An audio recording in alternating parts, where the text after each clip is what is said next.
नमस्कार दोस्तों, हमारे चैनल समस्या निवारण के अंदर आपका स्वागत है। दोस्तों, वैसे तो देवी देवताओं की पूजा करने का बोला जाता है और साथ ही साथ कहा जाता है कि देवी देवताओं का नाम लेना घर के अंदर शुभ होता है, घर के अंदर देवी देवताओं की कृपा होती है। तो इसीलिए दोस्तों हर कोई चाहता है कि उसके जीवन के अंदर देवी देवताओं की कृपा बनी रहे और उसके जीवन के अंदर हर प्रकार की खुशियां आए। लेकिन आज हम आपको बता रहे हैं कि आपके घर के अंदर भूल से भी इस देवी का नाम नहीं ले, अन्यथा आपके घर के अंदर जीवन भर गरीबी देखने को मिलती है, आपके जीवन के अंदर तरक्की देखने को नहीं मिलती है। दोस्तों, ऐसा कौन है जो नहीं चाहता कि माता लक्ष्मी उसके घर के अंदर प्रवेश करे, माता लक्ष्मी का उसके घर के अंदर निवास हो और माता लक्ष्मी की उसके जीवन के अंदर कृपा देखने को मिले। इसके लिए व्यक्ति उपाय करता है, देवी देवताओं की सुबह शाम पूजा पाठ करता है और देवी देवताओं की कृपा देखने को मिलती है और उसका व्यक्ति अपने जीवन की किस्मत को बदल देता है। लेकिन आपको कुछ ऐसे देवी देवता हैं जिनकी आपके घर के अंदर पूजा नहीं करनी चाहिए,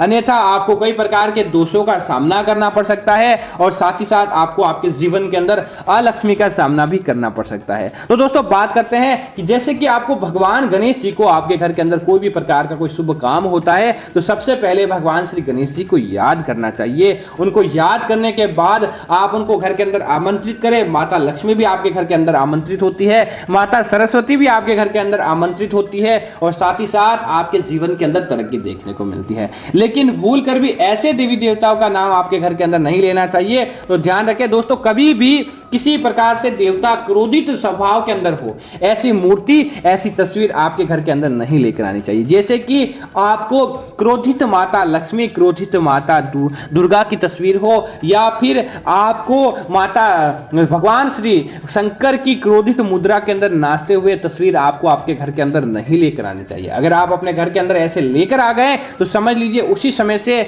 आपको कई प्रकार के दुखों का सामना करना पड़ सकता है या फिर आपको कई प्रकार के कष्टों का सामना, जैसे कि परिवार के अंदर विपत्ता होना, इस तरह की चीजें होती है। तो आपको भूल कर भी ऐसी चीजें नहीं लेकर आनी चाहिए। दोस्तों, इसी पर ध्यान रहे कि आपको आपके घर के अंदर हनुमान चालीसा लेकर आते हैं, हनुमान जी की तस्वीर लेकर आते हैं, तो उनके नियमित नियमों का अगर आप पालन करने वाले होते हैं, आप अगर मंगलवार के दिन उनकी पूजा उसी रूप से करते हैं तो आपको अपने घर के अंदर लेकर आना चाहिए। अन्यथा आपको उनके जुड़ी चीजें अपने घर के अंदर लेकर आकर आपने ऐसे ही फेंक दी, उनकी चीजों का आपने ध्यान नहीं दिया, आपने अपने घर के पूजा घर के अंदर सफाई ही नहीं रखी, तो आपको ऐसी चीजें अपने घर के अंदर नहीं लेकर आनी चाहिए। दोस्तों, इसी तरह ध्यान रखें कि अपने घर के अंदर आपको जब भी आप देवी देवताओं की पूजा करें, मन को साफ रख के, मुंह के अंदर कुछ भी चीज न रखते, किसी भी प्रकार का कोई नशा हुआ करते हुए अपने पैरों को हाथों को धोकर ही देवी देवताओं की मूर्ति या उनके सामान को स्पर्श करना चाहिए, अन्यथा आपको उनका स्पर्श नहीं करना चाहिए। इसी तरह ध्यान रखें कि जब भी आप अपने घर के अंदर किसी प्रकार के देवी देवताओं की पूजा करें तो आपको उस समय न तो किसी प्रकार का आपने किसी तरह का कोई नशे का सेवन किया हो और न आपने किसी प्रकार का कोई प्रकार का घर के अंदर मांस जैसी चीज बनाई हो, तो ही आपको देवी देवताओं की पूजा करनी चाहिए। दोस्तों, इसी तरह ध्यान रखें कि घर के अंदर टूटे कांच होना, अव्यवस्थित चीजें होना, घर के अंदर मकड़ी के जाले होना, इस प्रकार की चीजें, घर के अंदर टूटी हुई खंडित मूर्तियां होना, इस प्रकार का संकेत होता है कि आपके घर के अंदर देवी देवताओं की बजाय राहु का प्रवेश हो जाता है, जो आपको कई प्रकार के दुखों का सामना करवाता है, जिसकी वजह से आपको कई प्रकार के दोषों का सामना करना पड़ सकता है। तो दोस्तों, अब बात करते हैं उस चीज की कि उस देवी की आपको अपने घर के अंदर पूजा नहीं करनी चाहिए। तो दोस्तों, वह देवी होती है अलक्ष्मी। अलक्ष्मी की पूजा आपको अपने घर के अंदर भूल कर भी नहीं करनी चाहिए। दोस्तों, माता लक्ष्मी की बहन होती है, जिस प्रकार से मां अलक्ष्मी होती है उसी प्रकार होती है अलक्ष्मी माता। अलक्ष्मी माता को आपके घर से दूर रखने के लिए दोस्तों नींबू मिर्च को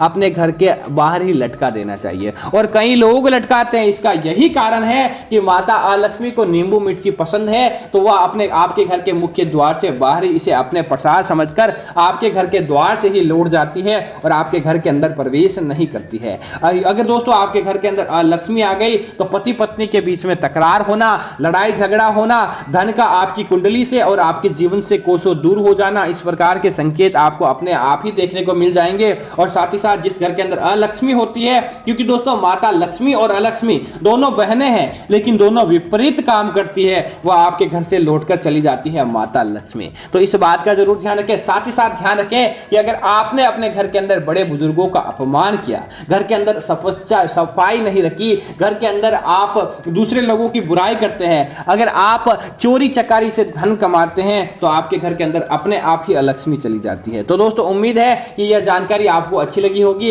ऐसी अन्य जानकारियां देखने के लिए आप हमारे चैनल को सब्सक्राइब करें और साथ ही साथ वीडियो को लाइक करते हुए कमेंट के अंदर जय लक्ष्मी माता जरूर लिखें, ताकि माता लक्ष्मी के दरबार के अंदर आपकी हाजिरी लग जाए। जय श्री राम मित्रों, धन्यवाद मित्रों।